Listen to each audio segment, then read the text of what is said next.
Hello दोस्तों, कैसे हो आप सभी। मैं अरविंद आप सभी साथियों का स्वागत करता हूं आपके इस प्यारे परिवार एसएस कैरियर इंस्टीट्यूट में। दोस्तों, आज की इस वीडियो में हम लोग डिस्कस करेंगे रेलवे ग्रुप डी साइंस के मोस्ट इंपॉर्टेंट क्वेश्चन जो आपके एग्जाम के लिए काफी ज्यादा रिलेवेंट है।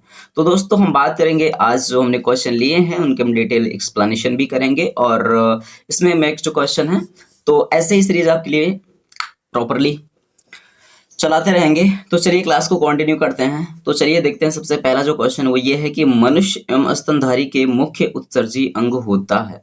यानी अगर हम बात करते हैं कि जो हमारा मुख्य उत्सर्जी अंग क्या होता है, आप सभी को पता होगा मेरे भाई। हमारी बॉडी से जो अपशिष्ट पदार्थों को निकालने का काम करते हैं उसको हम क्या बोलते हैं, उत्सर्जी अंग बोलते हैं। अब यहाँ पर बात करते हैं कि सबसे मुख्य उत्सर्जी अंग जो होता है वो हमारा होता है बेसिकली ब्रेक यानी कि किडनी। जो हमारा ब्रेक होता है वो सबसे मुख्य उत्सर्जी अंग माना जाता है। अगर यहाँ पर हम बात करते हैं, देखिए ये बात की गई मनुष्य एवं स्तनधारी मैमल्स और ह्यूमन के लिए, दोनों के लिए बात की गई है। अब यहाँ पर हम बात करते हैं, आप यहाँ पर देख पा रहे हैं ये है हमारी किडनी, ठीक है।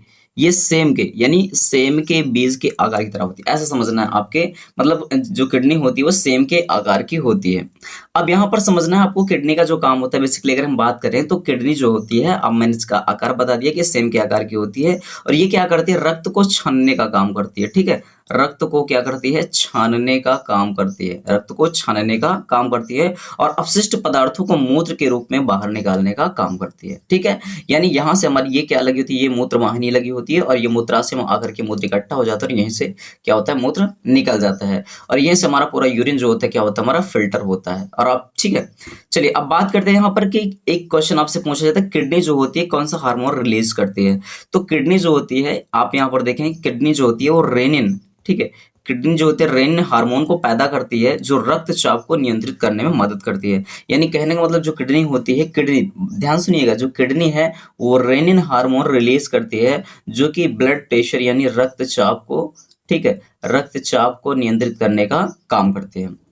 लेकिन आप यहाँ पर देखेंगे कि किडनी के ऊपर ये एक स्ट्रक्चर आप ऐसे देख पाएंगे। थोड़ा सा मैं दूसरा कलर ले लेता हूँ, ठीक है। मैं कलर थोड़ा सा दूसरा लेता हूँ, कौन सा कलर, ठीक है। अब यहाँ पर अगर बात करते हैं, यहाँ पर आप थोड़ा सा एक पार्ट देखेंगे किडनी के ऊपर, ठीक यहाँ पर, ठीक है। तो यहाँ ये क्या होता है, एड्रेनल ग्लैंड्स होती है, ठीक है। ये एड्रेनल ग्लैंड्स होती है यानी एड्रेनल ग्रंथि होती है, ठीक है। और ये क्या करती है, ये ऐसा हार्मोन रिलीज करती है, आपने पढ़ा होगा कि ये आपका जो होता है इसको हम क्या बोलते हैं, इसको मेरे भाई इमरजेंसी हार्मोन बोलते हैं। यानी ऐसा समझो कि इसको लड़ो उड़ो मरो हार्मोन भी बोला जाता है, ऐसा आपने सुना होगा इसको, ठीक है। ये एक्चुअल में क्या होता है कि जब कोई ऐसा समझो कि इमरजेंसी कुछ घटना सडनली होती तो ये हार्मोन आपका क्या होता है, यहाँ से रिलीज होता है। अब यहाँ पर हम बात करते हैं कि कुछ बातें और जो आपके लिए बहुत ज़्यादा ज़रूरी हैं। यहाँ पर हम सबसे ज़रूरी बात कर लेते हैं कि यहाँ पर आपसे एक क्वेश्चन पूछा जाता है, किडनी की मूल संरचनात्मक और कार्यात्मक इकाई क्या है। किडनी की मूल संरचनात्मक और कार्यात्मक इकाई क्या होती है, ठीक है। तो थोड़ा सा इसको हम आगे बढ़ाते हैं। चलिए क्वेश्चन क्या होगा, जो बातें मैंने पहले बता दी उसको आप नोट कर लीजिएगा। किडनी की मूल संरचनात्मक और कार्यात्मक इकाई क्या होती है, और कार्यात्मक इकाई। तो किडनी की मूल संरचनात्मक और कार्यात्मक इकाई जो होती है दोस्तों वो होती है आपकी क्या, आप सभी को पता होगा, वो होता है नेफ्रॉन, ठीक है। वो क्या होता है, नेफ्रॉन। किडनी की जो मूल संरचनात्मक और कार्यात्मक इकाई होती है वो आपका नेफ्रॉन होता है। ये क्वेश्चन आपके लिए बहुत ज्यादा पूछा जाता है, ठीक है। नेफ्रॉन, ठीक है, नेफ्रॉन। ये सारी चीजें आपको बहुत अच्छे से पता होना चाहिए।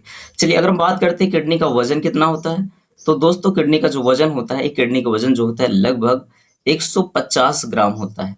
ये होता है लगभग 150 ग्राम। क्वेश्चन ये पूछा जाता है कि अगर मतलब जो किडनी का बाहरी भाग होता है, किडनी का जो बाहरी भाग होता है इसको क्या बोलते हैं, तो किडनी का जो बाहरी भाग होता है इसको क्या बोलते हैं, कॉर्टेक्स बोलते हैं।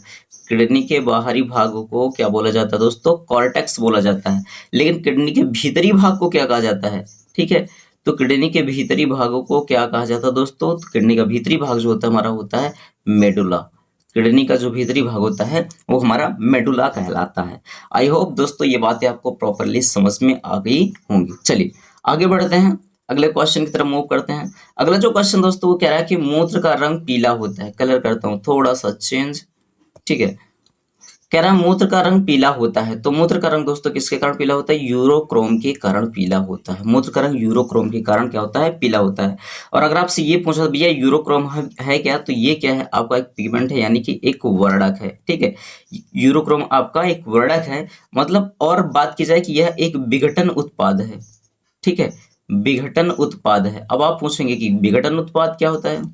विघटन उत्पाद का मतलब होता है कि जो इसका निर्माण होता है टूटी फूटी या पुरानी आरबीसी कणिकाओं, मतलब जो लाल रुधिर कणिकाएं होती हैं, टूटी फूटी लाल रुधिर कणिकाओं, लाल रुधिर कणिकाओं, लाल रुधिर कणिकाओं के, मतलब ऐसा समझो कि लाल रुधिर कणिकाओं की हीमोग्लोबिन के विघटन के परिणाम स्वरूप ये क्या होता है? ये बनता है यूरोक्रोम, जिसका मतलब जो कलर होता है क्या होता है? पीला होता है। इसी की वजह से जो आपका मूत्र होता है पीला, मतलब उसका रंग दिखाई पड़ता है। क्लियर है? चलिए आगे बढ़ते हैं।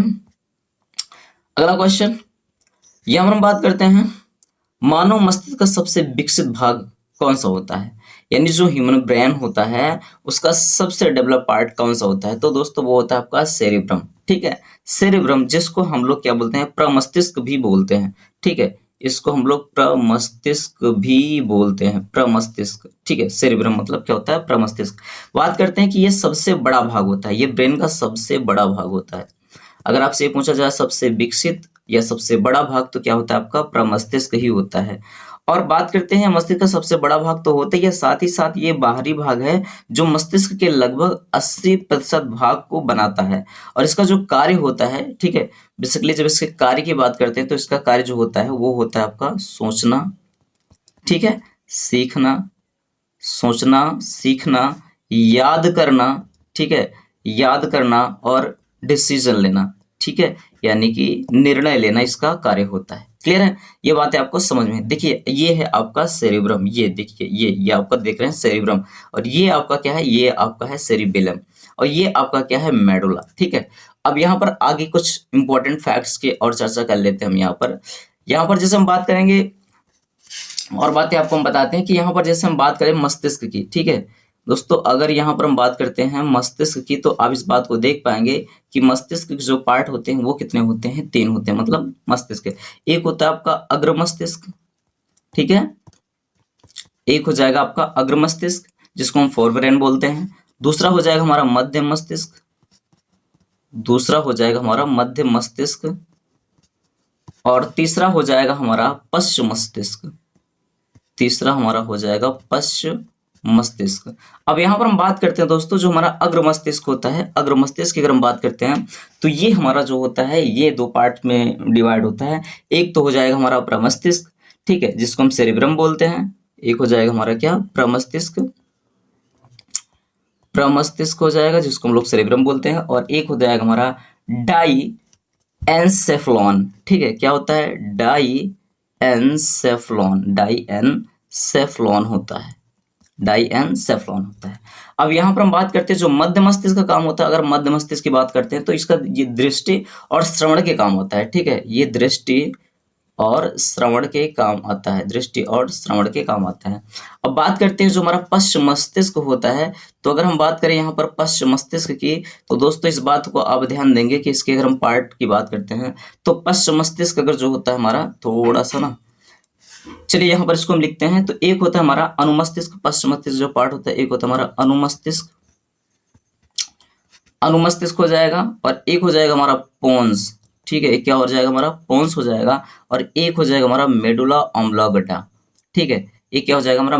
Medulla oblongata, medulla oblongata, oblongata, medulla oblongata.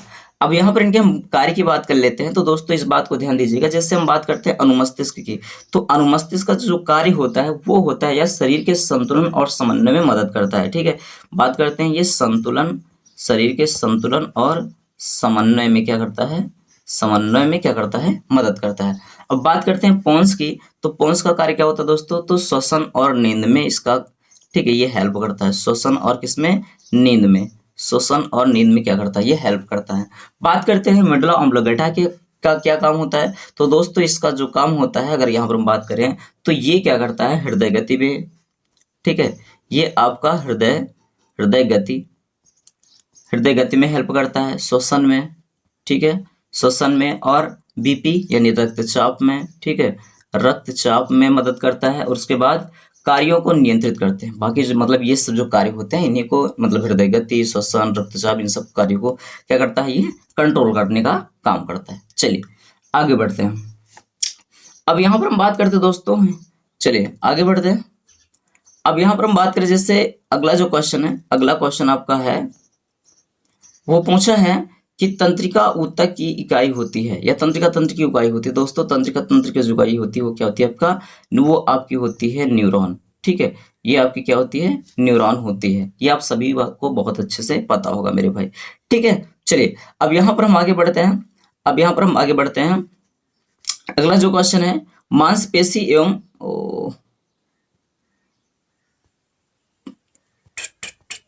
चलिए जी हाँ, अगला क्वेश्चन, मांसपेशी एवं अस्थि का जोड़ कहलाता है। यानी ऐसा समझना है कि मांसपेशियां और हड्डियां जब आपस में मतलब ये जुड़ती हैं, जैसे मान लीजिए हमारी बोन्स है, ठीक है, ये हमारी क्या है, हड्डी है। अब यहाँ पर इसमें क्या है, मांस जुड़ी हुई है। तो अब ये जो मांस जुड़ी हुई है, ऐसा समझिएगा, ये जो मांस जुड़ी है, तो ये कह रहा है कि मांसपेशियों अस्थि का जो जोड़ है वो क्या कहलाता है, तो दोस्तों वो कहलाता है आपका टेंडन। टेंडन यानी कि कंटरा, इसको हम क्या बोलते हैं, कंटरा बोलते हैं। अब यहाँ पर देखेंगे ये हमारी क्या है, मसल्स है, ये हमारी मसल्स है, मांसपेशियां, और ये क्या है, हमारी हड्डियां। तो हड्डियों से मांसपेशी से जुड़ी होती है, इसको हम क्या बोलते हैं, इसको हम कंटरा बोलते हैं, यानी कि टेंडन बोलते हैं, ठीक है। यानी कहने का मतलब बोल सकते हैं कि जो आपका कंटरा होता है यानी टेंडन होता है, ये मजबूत रेशेदार ऊतक होते हैं जो मांसपेशियों को हड्डियों से क्या करते हैं, बेसिकली जोड़ने का काम करते हैं। अब यहाँ पर एक चीज आपको और ध्यान देना है, ये तो हमने जान लिया कि टेंडन क्या होता है यानी कि कंटरा, एक चीज होता है आपको पता होना चाहिए, लिगामेंट, ठीक है, लिगामेंट यानी इसको हम क्या बोलते हैं दोस्तों, स्नायु बंध, स्नायु बंध बोलते हैं।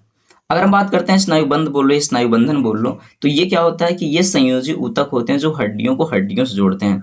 यानी अगर आपसे ये पूछ लिया जाता है कि हड्डियों को हड्डियों से कौन जोड़ता है, ठीक है, हड्डियों को हड्डियों से कौन जोड़ता है, तो दोस्तों वो लिगामेंट यानी कि स्नायु बंधन जोड़ता है। इस बात को आपने ध्यान देना है, क्लियर है। चलिए एक पॉइंट का और मतलब एक पॉइंट के बारे में और डिस्कशन कर लेते हैं, बात कर लेते हैं संधि। संधि क्या होती है दोस्तों, तो अगर हम बात करें संधि की, तो यह वह जगह है जहां दो या दो से अधिक हड्डियां आपस में मिलती हैं। मतलब जब दो या दो से अधिक हड्डियां आपस में जहां पर क्या होती हैं, मिलती हैं, तो उसको हम क्या बोलते हैं, उसको हम संधि बोलते हैं। तो आपने तीनों चीजें समझ लिया दोस्तों, आपने टेंडन यानी कि कंटरा समझ लिया, तो कंटरा में क्या होता है, कंटरा में मांसपेशी और हड्डी जुड़ती है, और स्नायु बंध में क्या होता है, स्नायु बंध या स्नायु बंधन में क्या होता है, यहाँ पर आपका जो होता है बेसिकली हड्डियां जुड़ती हैं, ठीक है, हड्डियां आपस में जुड़ी होती हैं। लेकिन आपस में जब हड्डियां मतलब क्या बोलते हैं, जहां दो या दो से अधिक हड्डियां आपस में मिलती हैं उसको क्या बोला जाता है, संधि बोला जाता है।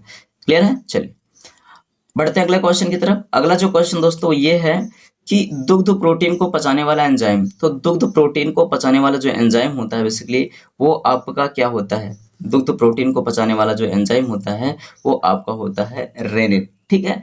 होपफुली दोस्तों ये बातें आपको समझ में आ गई होंगी। अब बात करते हैं अगला जो क्वेश्चन है वो ये है, किसी वस्तु का भार सर्वाधिक होता है, तो दोस्तों किसी वस्तु का जो भार होता है वो आपका सर्वाधिक होता है ध्रुव, यानी भार यानी डब्ल्यू बराबर क्या होता है आपका mg।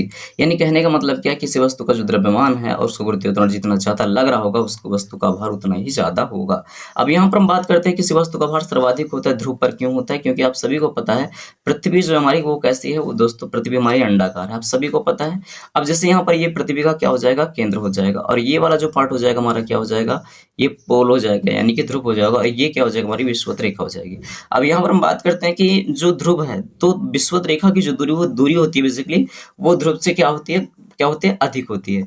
क्या होती है दोस्तों, अधिक होती है, 21 किलोमीटर का अप्रॉक्स क्या होती है, अधिक होती है, जिसकी वजह से क्या होता है कि ध्रुव की दूरी सेंटर केंद्र से कम होती है। इसकी वजह से क्या होता है, ध्रुव पर जो होता है भार क्या होता है, सर्वाधिक होता है, और विषुवत रेखा पर क्या होता है, कम होता है। होपफुली दोस्तों आपको ये बातें समझ में आ गई होंगी। तो क्लास कैसी लगी आप लोग कमेंट जरूर कीजिएगा, ठीक है, और वीडियो को शेयर कर दीजिएगा और कमेंट कीजिएगा कैसे लगी, अपना फीडबैक जरूर दीजिएगा। मिलते हैं फिर दोस्तों नेक्स्ट वीडियो में, तब तक के लिए bye bye, take care, thank you, love you all.